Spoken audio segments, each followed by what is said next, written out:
네, 자, 시작하겠습니다. 에스겔서 29장 되겠습니다. 여러분 잘 알다시피, 음, 3장서부터, 3장, 4장, 서부터, 24장까지는, 이 예루살렘, 즉, 이스라엘과 남유다의 하나님의 그 징계하심, 좀 부드러운 말로 말해서, 우리들이 잘못된 생각들을 하나님께서 바꾸시고자 여러 어려운 환경을 허락을 하시죠. 그래서 남유다와 멸망을 이제 하게 되는데 어, 여하튼간에 24장까지가 이제 그 이스라엘에 대한 이야기였다면 25장서부터 28장까지는 바로 예루살렘, 이스라엘 주변국에 대해서 얘기하는 거죠. 그러니까 에돔이라든가 또 모압, 암몬, 그리고 그 뭐죠? 제가 갑자기 기억이 안 나네. 그런 주변국들 그리고 이제 두로와 두로 왕에 대해서 얘기입니다. 근데 오늘 29장서부터 31장까지는 애굽에 대한 얘기예요. 근데 성경에서는 특히 소돔과 고모라 또 애굽이 이렇게 이스라엘 백성 즉 유다와 대별이 됩니다. 대별이 되는데 그 대별됨은 사실 무엇을 얘기하냐면 선과 악에 대해서 말씀을 하시는 거예요. 우리가 창세기 때서부터 아담과 하와를 말씀하시잖아요. 근데 아담과 하와는 결국은 남이 아니에요. 하나이다, 하나. 그러니까 아담을 통해서 하와가 깨달아야 되고 하와를 통해서 아담이 깨달아야 돼요. 둘로 나눈 것은 하나가 되기 위하여 하나님의 은혜로 베푸신 것이에요. 그걸 보고 상대방을 보고 내가 바뀌어야 되는 거예요. 우리 인생 속에서 우리 가족들과 또는 우리 지인들과 남이 아니에요. 다 내가 하나님과 하나가 되기 위한 모든 환경이에요. 여러분의 인생도 하나님께서 주신 바로 은혜의 장이라는 얘기죠. 그러니까 여러분들께서 하나님의 은혜 가운데서 사는 삶이 우선이 돼야 되는데 너나 할 거 없이 전부 인생 가운데 살아요. 근데 특히나 성경에서는 소돔과 고모라가 예를 들어서 아브라함 시대 때 이야기였다면 이제는 한참 뒤에 몇 천 년이 흘러간 이후에 지금 삶을 얘기하는 거잖아요. 변하지가 않는 거예요. 예수님이 떠나간 오늘날에도 역시 마찬가지죠. 그러니까 인간은 변하지 않아요.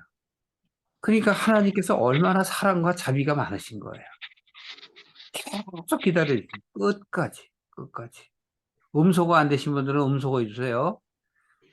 그러니까 하나님의 말씀을 통해서 우리가 생각이 바뀌어야 구원을 받는 거예요.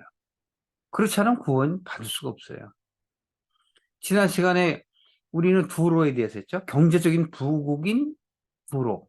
오늘날에 비교를 해보세요. 두로가 어느 나라와 유사한지. 그냥 여러분 상상에 맡기겠습니다. 또 오늘 얘기할 이 애굽 또한 마찬가지입니다.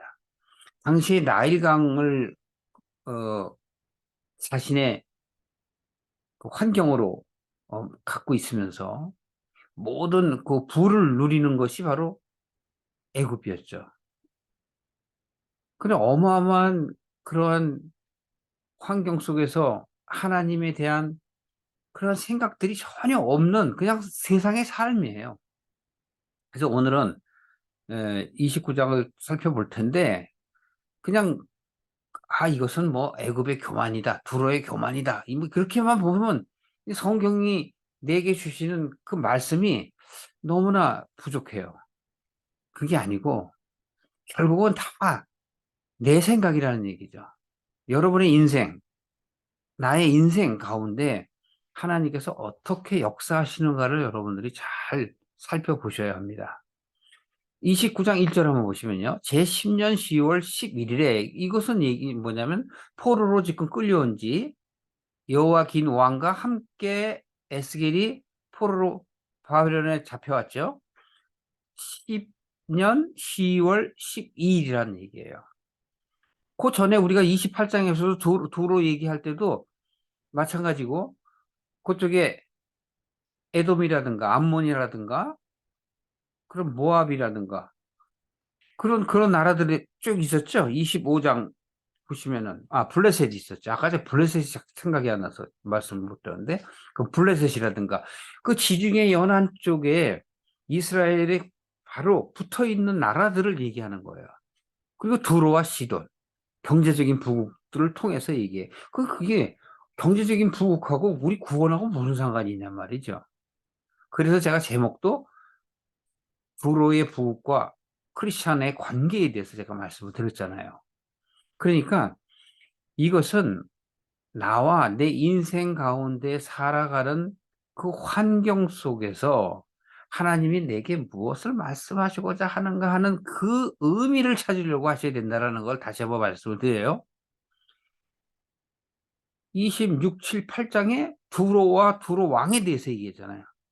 여러분, 우리의 삶은 어떻게 보면은 이런 경제적 환경에 거의 지배를 받고 있지 않습니까? 왜 두로를 갖다가 이렇게 계속 집중적으로 말씀을 하셨어요? 세 장에 걸쳐서. 또 29장에도 30장, 31장에도 애굽에 대해서 얘기를 하셔요. 그러니까 그만큼 중요하다는 얘기입니다. 암몬이나 모압은 한 장도 안 되잖아요. 그럼에도 불구하고 이렇게 긴 장을 할애한다는 것은 그만큼 중요하다는 얘기예요. 지금 포로로 끌려온 지 10년 됐습니다. 11년째 되는 해예요. 그런데 이게 문제는 지금 그 이스라엘 남유다의 멸망이 BC 586년인데 요거 바로 2년 전 얘기예요. 요게 곧바로 이제 멸망이 될 얘기죠.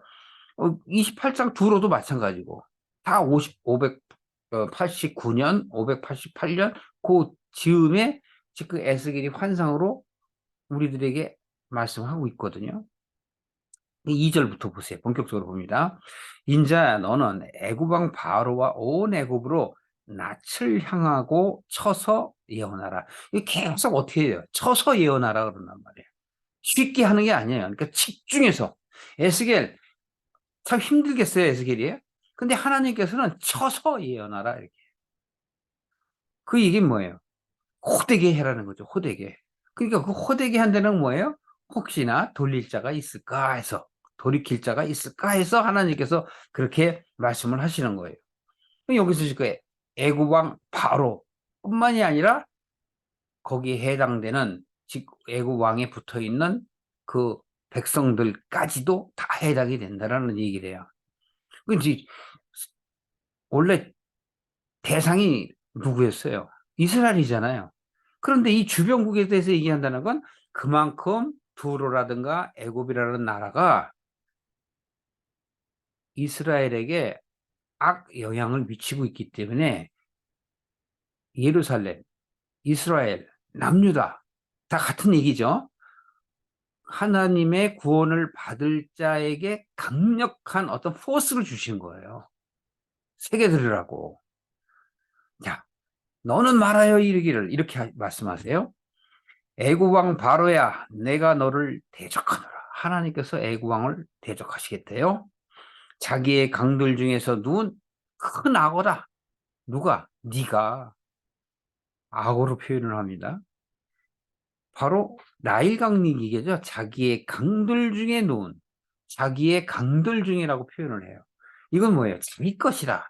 나일강이 나일강뿐만이 아니고 유프라테스고 다 티그리스 강이고 뭐 어느 강이든 다 하나님의 것인데도 불구하고 애굽은 즉 바로는 나일강을 자기 것이라고 여긴다는 거예요. 그래서 바로 너는 거기에 누워있는 큰 악어와 같다라고 말씀하시는 거예요. 스스로 이르기를 이 강은 내 것이라 내가 나를 위하여 만들었도다라고 얘기한다는 거예요. 네. 바로가 애굽 왕이 그렇게 얘기한다는 거예요. 그랬더니 하나님께서는 이렇게 4절에 말씀을 하세요.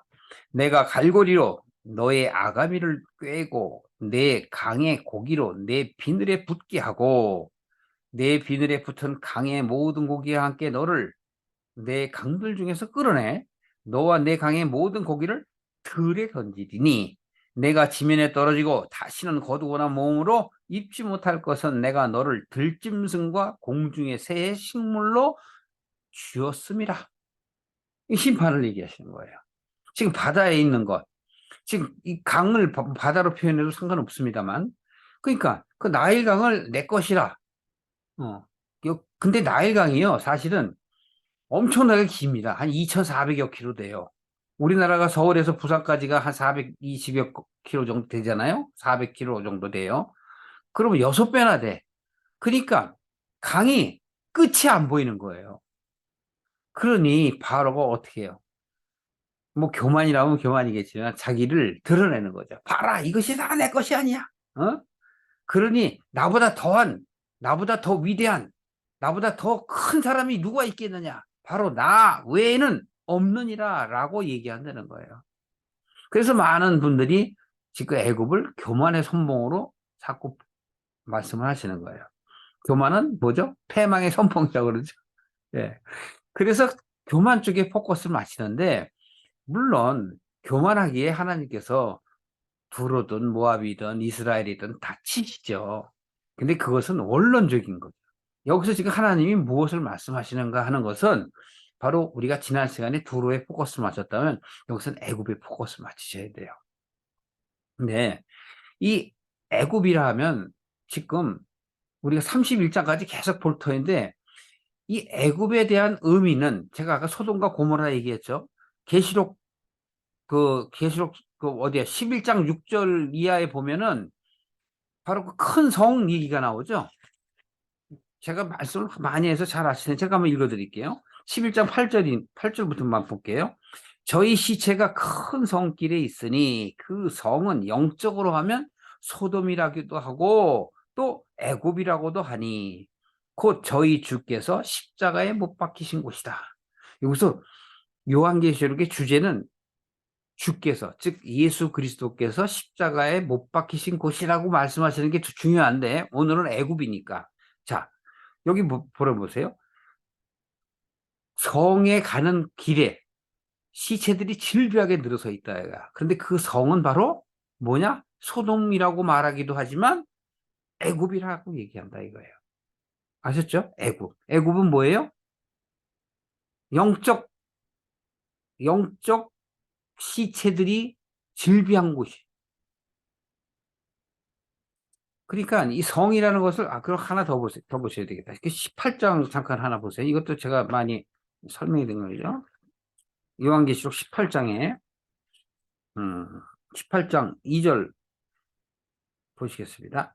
힘센 음성으로 외쳐 가로되 무너졌도다 무너졌도다 큰 성 바벨론이여, 귀신의 처소와 각종 더러운 영이 모이는 곳과 각종 더럽고 가증한 새가 모이는 곳이 되었도다.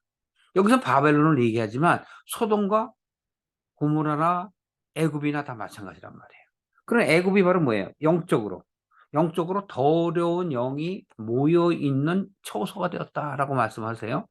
계시록 11장 8절로 다시 오면 바로 이 성, 더러운 영들이 모여 있는 곳, 그곳을 바로 뭐라 그래요? 시체가 있는 곳이다 이렇게 얘기한다. 여러분 시체 다 싫어하시죠? 죽은 시체들이 있으면 깜짝 놀라잖아요. 이건 영적인 걸 얘기하는 거예요. 육적인 걸 얘기하는 게 아니라. 그래서 여기서 얘기하잖아요. 영적으로 하면 소돔이라고 하고 또는 애굽이라고 한다. 그렇게 말씀하시는 거예요. 그러니까 결국은 이 애굽이라는 것이 무엇을 말씀하시느냐? 바로 우리는 이전에 모세 시대 때 조금 더 올라가면 누구 시대 때죠? 야곱 시대 때잖아요. 야곱의 아들인 요셉이 애굽에 내려가지 않습니까? 그래서 그 애굽에서 430여 년간 그 후손들이 종살이를 한단 말이에요. 그러다가 어떡하죠? 하나님께 구하고 하나님께서 그들을 주목하여 보시고 불쌍히 궁휼히 여기셔서 그들을 가나안 땅으로 옮기시고자 그들을 모세를 통해서 데려오시죠. 그리고 광야 40년을 겪게 하신단 말이에요. 그러면 광야 40년은 무엇이죠? 옛사람이 새 사람으로, 옛 생각을 새 생각으로 바꾸기 위한 과정이에요. 그냥 우리가 다른 박질에서 말 타고 가면은 바로 가나안에 갈 수 있어요. 일주일도 안 걸려요. 그럼에도 불구하고 40여 년이라는 기간을 우리에게 주신 것은 우리로 하여금 새롭게 변화되길 원하시는 하나님의 배려란 말이에요. 우리가 변하지 않고 그냥 가나안에 가봐야 소용이 없어요. 그래서 하나님께서는 우리에게 허락하신 것이죠. 시간을 허락하셨단 말이에요. 자, 다시 보십시오. 이게 29장으로 에스겔에서 다시 오시면 바로 여기서 말씀하는데 하나님이 어떻게 하려고 그래요? 애굽의 아가미를 낚시로 탁 쳐갖고 낚싯대로 쳐서 땅으로 육지로 올려놓으면 어떻게 된대요? 꼼짝 못하는 거죠. 그렇죠? 강이나 바다의 물고기가 무트로 올라오면 헐떡거릴 뿐이지 다시 갈 수가 없어요. 그걸로 끝나는 정도가 아니에요. 이거 뭐라고 그랬죠 아까? 끌어낸다. 그렇게 되면 5절에 보세요. 내가 너를 들짐승과 공중의 새의 식물로 줬다. 먹을거리로 줬다는 얘기예요. 누구에게? 공중의 새와 땅의 들짐승에게 줬단 말이에요. 그러면 여러분 창세기 보시면은 다섯째 날 기억나세요? 다섯째 날 하늘의 새와 바다의 물고기들을 하나님께서 창조하시고 보시기에 어떻다 그랬어요? 좋았더라 하셨잖아요. 그건 창세기로 여러분 잠깐 와보시면 뭐냐면 그리고 난 이후에 여섯째 날에 하나님께서 어떻게 하죠? 인간들을 만드시잖아요. 인간들을 만드셔서 그 모든 것들을 다스리게 하신단 말이에요. 자, 영적인 얘기를 하는 겁니다. 그럼 모든 것을 다스리는 세상을 다스리라는 게 아니에요. 우리에게 지혜를 주고 머리를 좋게 해갖고 모든 것들을 깨달아서 이 세상의 것들을 다스려라. 그게 아니란 말이에요.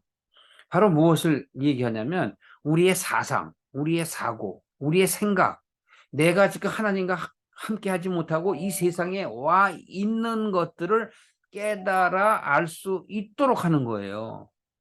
그걸 알아야 되는 거죠. 그걸 알아야만이 바뀌어지는 거예요. 그게 다스리는 거란 말이에요. 근데 우리는 자꾸 세상의 것들을 자꾸 다스리려고 그러니까 그게 문제죠. 그래서 다스리게 되면 내가 여섯째 날이 창세기에 여섯째 날 내가 다스릴 수 있는 마음을 얻게 되면 어떻게 되는 거예요? 바로 나를 훈련시키는 새와 물고기를 컨트롤할 수 있는 거예요. 새와 물고기는 뭐죠? 영적 의미로. 마태복음 13장에 보시면 무슨 얘기가 나와요? 씨 뿌리는 자 비유 나오죠? 마태복음 13장 4절에 보면 씨 뿌린 자가 나와. 근데 길가밭에 씨가 뿌려질 때 뭐가 와서 먹는다고 그러죠? 새가 와서 먹는다 그러지 않습니까, 여러분? 근데 마태복음에서 그러는데 마가복음에서는 마가복음 4장 15절에 보면 뭐냐 그러면 사단이라고 표현해요. 그런데 마가복음 제가 한번 볼게요. 마가복음 4장에 보면 15절 보면 말씀이 길가에 뿌렸다는 것은 이들이 곧 말씀을 들었을 때 사단이 즉시 와서 그 뿌리운 말씀을 빼앗는 것이다. 씨가 말씀이란 말이에요. 그러니까 마태복음 13장이나 마가복음이나 누가복음에서 다 해설을 다 해줘요. 씨는 바로 말씀이라. 밭이 바로 나란 말이에요. 내 안에 말씀이 뿌려졌는데 그것을 누가 와서 먹어요? 새가 와서 먹어. 새는 마가복음에서는 사단이라고 얘기한단 말이에요. 그런데 누가복음 8장 12절에 보시면요. 거기서는 또 뭐라고 얘기해요? 마귀라고 표현해요. 사단이 아니고 마귀라고. 사단이나 마귀나 물론 표현만 다를 뿐이지 나를 하나님께 가지 못하게, 나와 하나님이 하나가 되지 못하게 방해하는 세력이란 말이에요. 근데 나쁘게 보면 방해하는 세력이지만 내가 컨트롤만 할 수 있으면 뭐죠? 나를 훈련시키는 훈련 도구예요. 훈련 대장이라고. 교관이에요, 교관. 나를 가리키는. 그래서 내가 그것을 해결해야만이, 즉 다스려야만이 내가 셋째 날로 가는 거야. 아니, 넷째 날로 가죠. 넷째였어. 다섯째 날까지 갔으니까 넷째 날이 뭐죠? 해와 별과 별을. 해가 달과 별이잖아요. 빛이 빛. 해와 달과 별이 내가 되는 겁니다. 그래서 하나님이 내게 빛이라 하셔서 어두운 가운데 있는 나에게 빛을 비치시면 그 빛이 바로 별이잖아요. 별이 빛을 발하니까. 그러면 내가 하나님을 만나는 거고 하나님의 뜻을 온전하게 깨닫는 거예요. 그러면 내가 셋째 날과 만나는 거예요. 이렇게까지 얘기하면 여러분 너무 어렵죠? 근데 여러분 제가 많이 말씀을 드려서 아시는 분은 아실 겁니다. 근데 처음 들으시는 분은 무슨 말인가 할 거예요. 저는 지금 창세기를 말씀드린 겁니다. 창세기 첫째 날, 제가 간단하게 얘기하면 첫째 날 하나님이 태초에 천지 만드셨다. 페라시트죠. 천지. 근데 그 페라시트 안에는 말씀이 있는 거예요.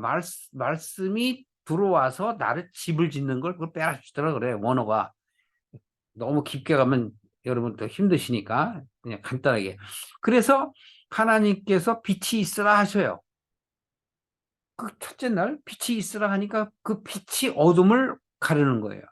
그래서 하늘의 공창과 땅의 공창을 나누어요.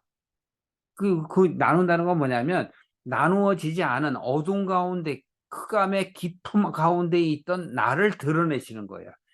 내가 나를 드러내야만 내가 나를 자각할 수가 있는 겁니다. 그래서 어떡하죠? 하나님이 드러나게 하시고 셋째 날은 어떻게 해? 묻히 드러나라 그래. 그게 내가 드러나는 거예요. 그게 묻히 드러나야 돼. 바다 가운데, 물 가운데 드러나고 하나님이 신이 수면 위에 계셔서 빛을 비치시니 내가 빛을 보게 되는 거예요.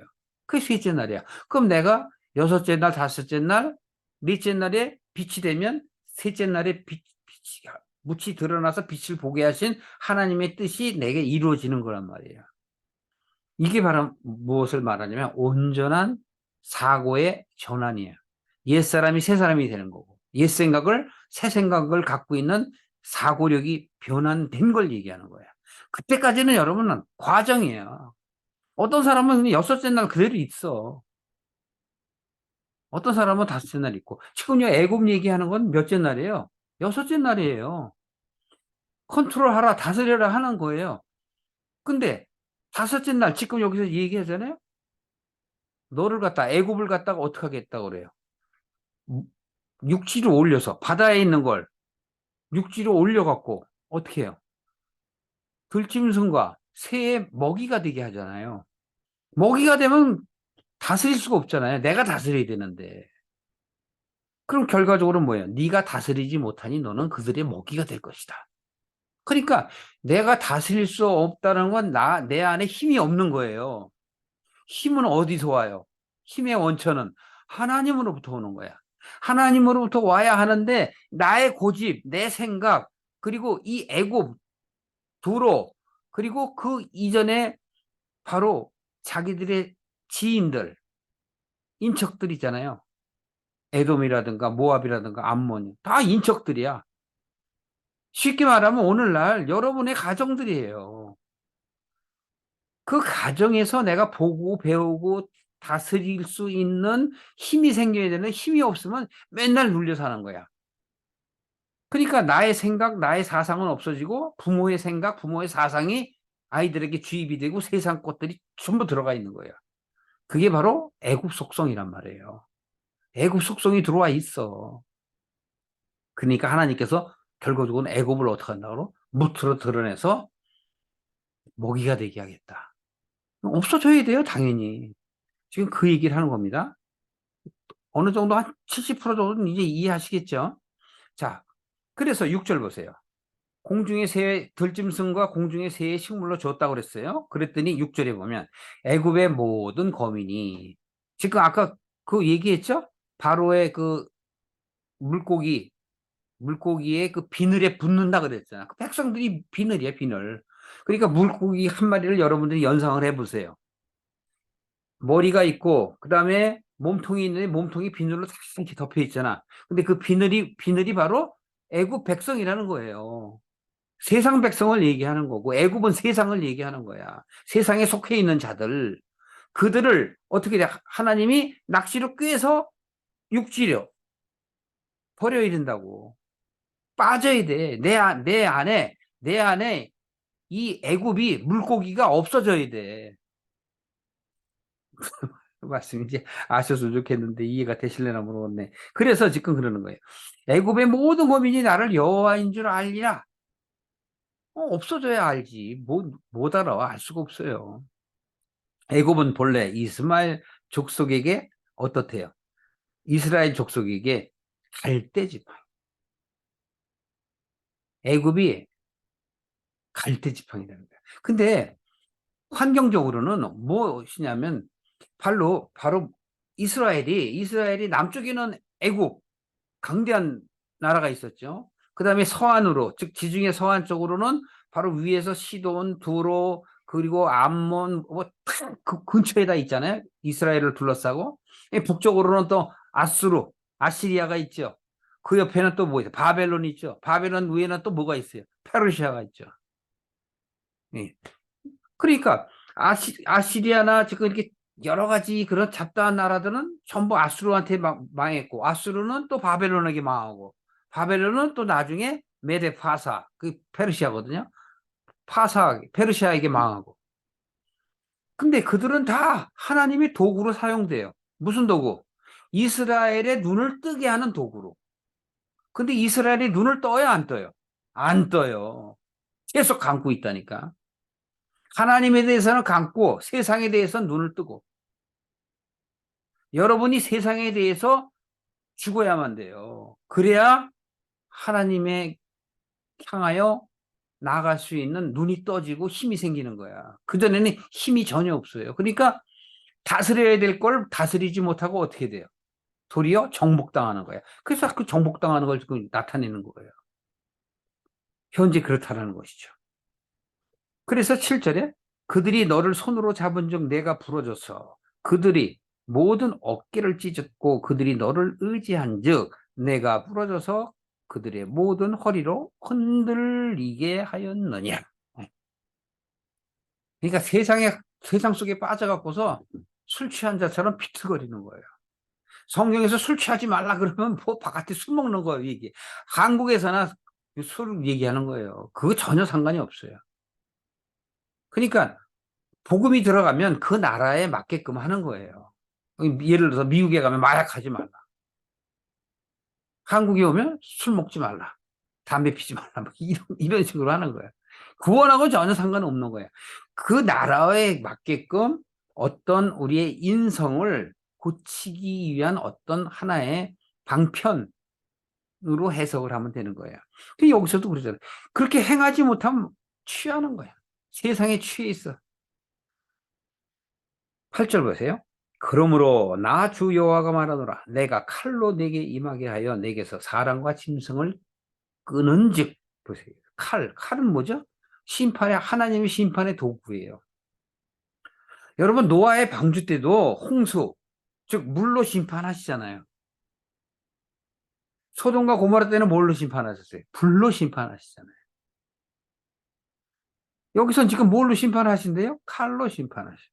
그럼 현재는 뭘로 지금 심판하고 계세요? 현재는 뭘로? 칼로 심판하세요? 뭘로 심판해요? 현재는 유보예요, 유보. 왜? 예수님이 다 끝내셨기 때문에. 예수님이 우리의 속죄물이 되셨기 때문에 지금 저나 여러분에게 하나님이 징계하지 않으세요.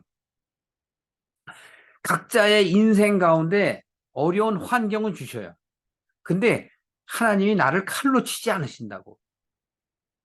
이 당시만 해도 칼로 쳤단 말이야. 칼로 친다는 건 뭐예요? 그 나라가 멸망을 하는 거예요. 근데 바꾸어서 내게 적용하면 뭐예요? 내가 하나님이 주신 수명을 다 온전하게 마치지 못하고 객사하는 거예요. 죽는 거라니까.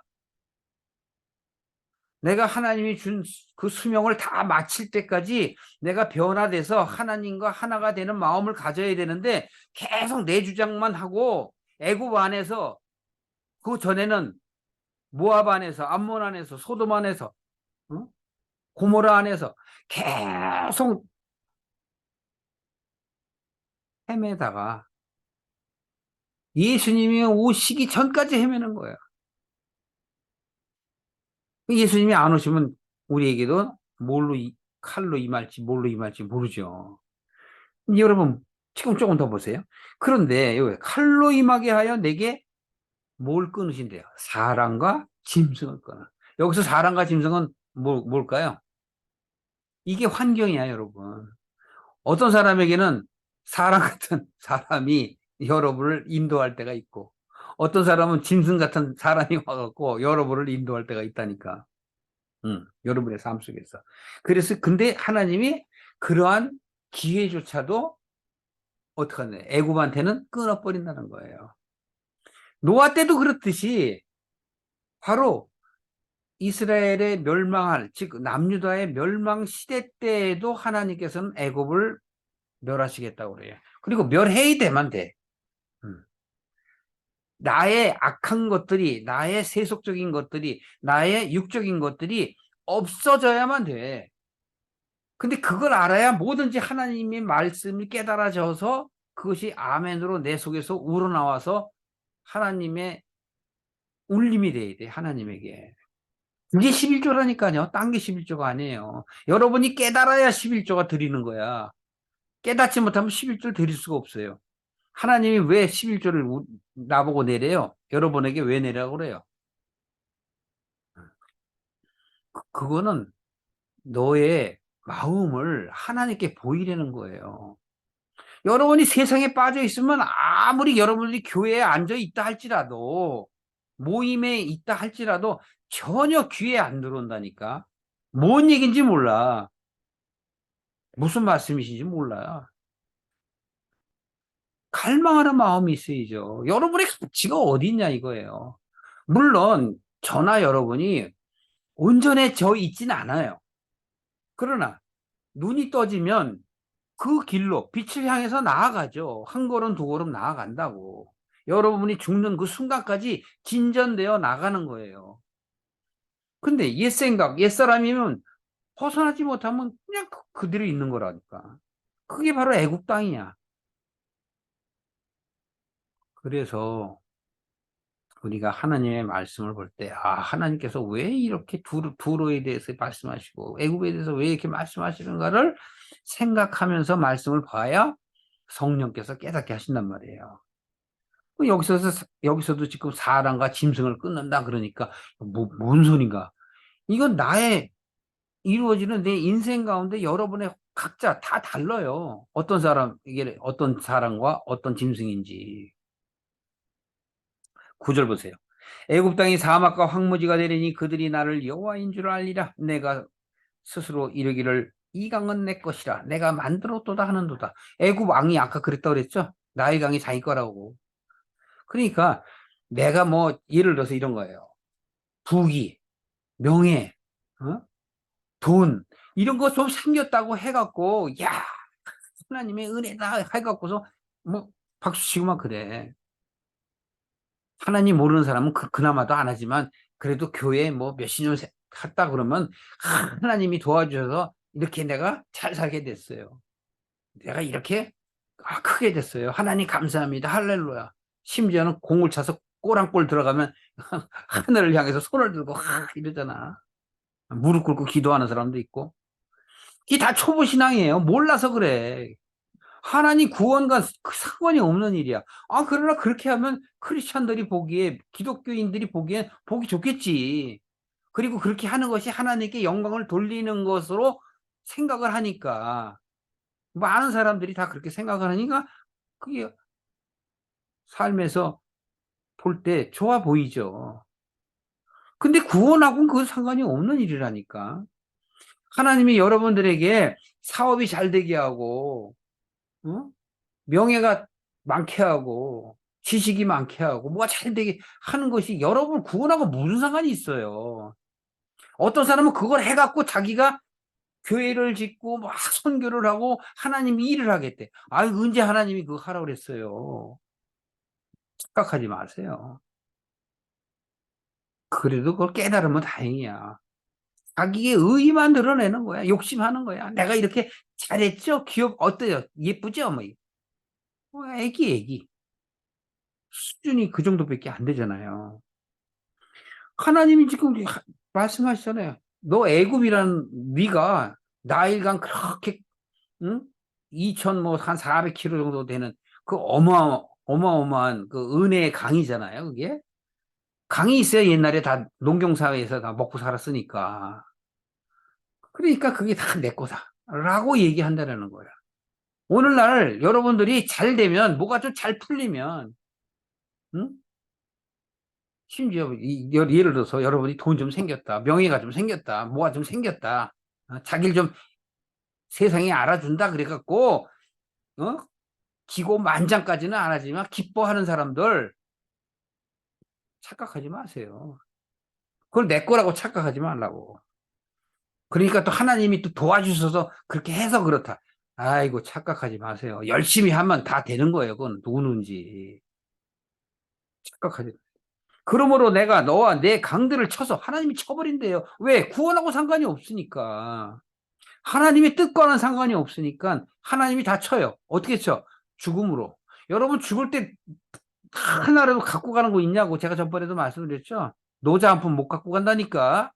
욕심 부리지 말고 풀어요.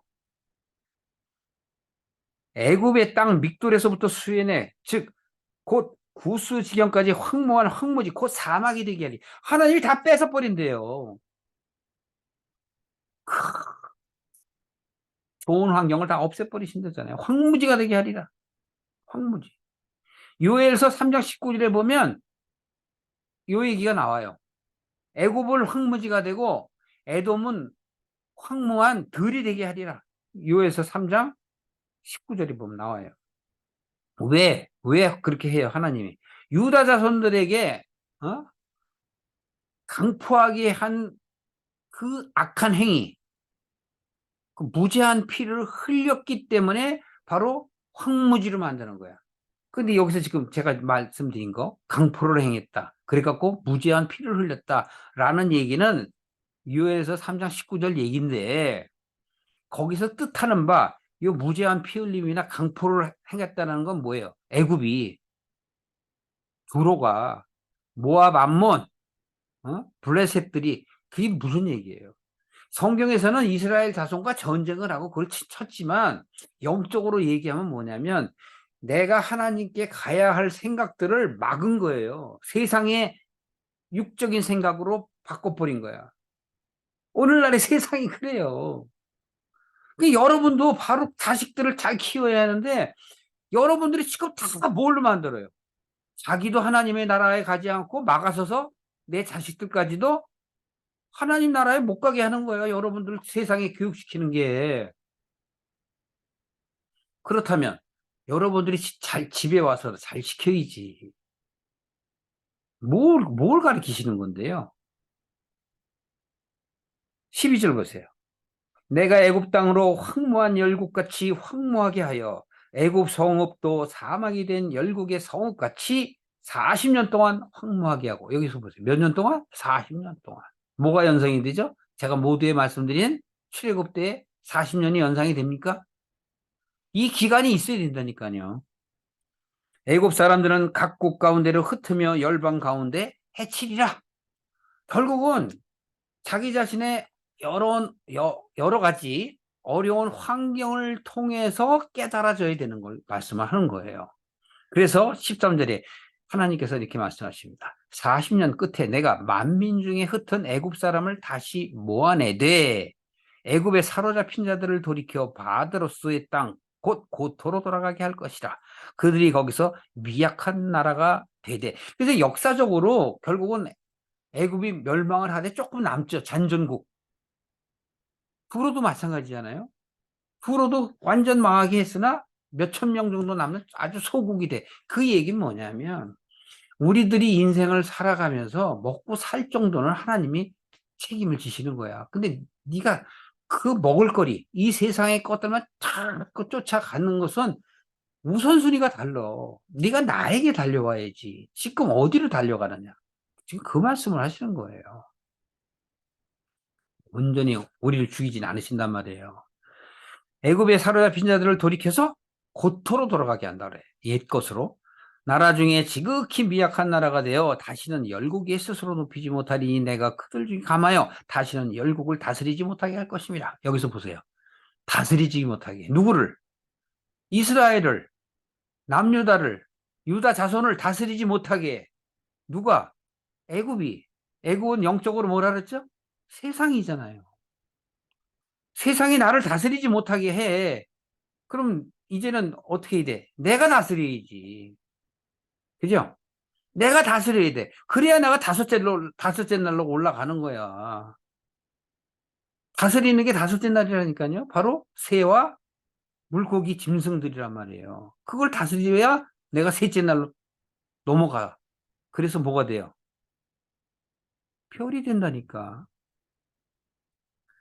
네가 나와 하나가 되면 너를 신이라 부르겠거늘 라고 성경이 말씀이잖아요. 우리가 진짜 신이 되는 게 아니에요. 내가 하나님이 신이시니 내가 하나님과 있으면 내가 신이 되는 거란 말이에요. 그런 의미로 얘기하는 거야. 어둠인 내가 빛이 되는 거라니까. 그래서 15절에 나라 중에 지극히 미약한 나라가 되어 다시는 너 스스로를 높이지 못하리라. 당연히 내 안에 나를 휘어잡지 못하게 되어야 돼요. 근데 하나님께서는 기회를 주시고 실질적으로는 누가 하는 거야? 내가 문을 열어야 돼. 여러분이나 제가. 그들이 다시는 이스라엘 족속의 의뢰가 되지 못할 것이요. 여기 의뢰가는 아까 뭐라 그랬죠? 갈대 지팡이라. 갈대 지팡이. 갈대 지팡이 뭐예요? 갈대는 절대 너무 부러지지 않죠? 갈대가. 여러분 갈대밭에 가보세요. 그 수많은 갈대들이 바람에 흔들려도 잘라지지가 않아요. 억지로 자르기 전에. 그러니까 여러분들 안에 육적인 게 세상이 절대 안 없어진다니까. 이스라엘 족속은 돌이켜 그를 바라보지 아니하므로 안 봐야 돼 이제. 그게 다스리는 거야. 그 죄악이 기억나게 되지 아니하리니 그들이 나를 주 여호와인 줄 알리라 하셨다. 내 안에 애국 속성이 없어져야만, 죽어야만, 조금 남아야만 내가 하나님께로 향한다는 거예요. 그래서 17절 이하에 보시면 제27년 정월 초일에 여호와의 말씀이 내게 임하여 가라사대. 다시 에스겔에게 또 나타나시죠. 바벨론 왕 느부갓네살이 그 군대를 두루를 치게 할 때 크게 수고하여 그 머리털이 무질어졌고 각 어깨가 벗어졌으나 그와 군대가 수고한 보수를 두루에서 얻지 못하였느니라. 이것은 역사적으로 바벨론이 두루를 치려고 했으나 13년인가 12년 동안 계속 공격을 하는데 안 무너져요. 왜? 두루의 성이 아주 견고하기 때문에. 그 하나님이 바벨론을 통해서 사용을 하셔. 두루를 치셔. 물론 두루는 아주 미약해져 버리죠. 그러므로 나 주 여호와가 말하노라. 내가 애굽 땅을 바벨론 왕 느부갓네살에게 붙이리니. 어디를? 애굽을. 아까 두루를 말씀하셨어요. 그래서 지금 짧게 한 절에 18절에 얘기하시는 거야. 두루를 얘기하시는 거야. 두루를 치게 했다. 그렇게 해서 바로 그 주변국들 이스라엘을 위시한 그 주변국들로 보고 깨닫게 하기 위해서라고 말씀하셨어요. 그런데 완전히 무너지지 아니하니까 이제는 뭐예요? 애굽까지도. 애굽. 그래서 애굽을 붙였다는 거죠. 그래서 바로 어떻게 돼요? 느부갓네살에게 붙이리니 그가 그 무리를 옮겨가며 물건을 노력하며 빼앗아갈 것이라. 즉 애굽을 멸망시킨다는 얘기예요. 그것이 군대의 보수가 되리라. 즉 바벨론의 보수가 되리라. 그들의 수고는 나를 위하여 함인즉 그 보수로 내가 애굽 땅을 그에게 주었느니라. 누구에게? 바벨론에게. 나 주 여호와의 말이니라. 내가 그렇게 했다는 거예요. 그날에 내가 이스라엘 족속에 한 뿔이 솟아나게 하고 내가 또 너로 그들 중에서 입을 열게 하리니 그들이 나를 여호와인 줄 알리라. 예. 이 뿔이라는 건 뭐냐면 요한계시록이라든가 구약에도 뿔에 대한 얘기 많이 나와요. 두 뿔 또는 양의 뿔. 또 요한계시록에 보면 예수 그리스도를 나타낼 때 일곱 뿔의 일곱 눈을 얘기하고 사단을 얘기할 때는 열 뿔의 열 뿔 머리를 얘기해요. 열 머리 열 뿔을 얘기해요. 그건 나중에 얘기하는데 여기서는 간단하게 뭐냐면 힘의 상징이란 말이에요. 그러니까 내가 힘이 있어야지. 힘이 없으면 애굽의 밥이 되는 거야. 근데 하나님께서 애굽을 멸망시키고 도로를 미약하게 하니까 이제는 어떻게 돼요? 이스라엘 족속에게 뿔, 즉 힘이 솟아나게 해. 그래서 다스릴 수 있는 그러한 힘을 생기게 만드는 거예요. 그 결과적으로는 뭐예요? 메시아를 얘기하는 거예요. 뿔이 메시아를 얘기하는데 하나님께서는 바로 너희를 그렇게 구원하시겠다. 물론 BC 586년에 남유다는 멸망을 합니다. 그 이후에 이제 AD, 즉 기원 전과 기원 후를 나눌 때 BC를 마감하고 AD에 예수 그리스도께서 오시잖아요. 그래서 그분이 바로 우리로 하여금 힘이 솟게 하시는 거야. 온전하게 힘이 솟게 해서 하나님을 바라볼 수 있는 힘을 우리에게 주신다는 겁니다. 여러분, 그 힘을 받아야죠. 그러면 내가 어떤 자세를 가지면 돼요? 두로처럼, 애굽처럼 내가 망해서는 안 되잖아요. 그것을 다스리려는 내 생각이 있어야지. 그게 마음의 문이야. 마음의 문을 열 수 있는 내 생각이 있어야만 하나님이 역사하셔서 두루를 멸망케 하시고 애굽을 멸망케 하시며 나로 하여금 힘이 솟게 하여 하나님을 바라볼 수 있는 용기를 주신단 말이에요. 모두 하나님의 은혜를 받기를 원합니다. 기도하시겠습니다.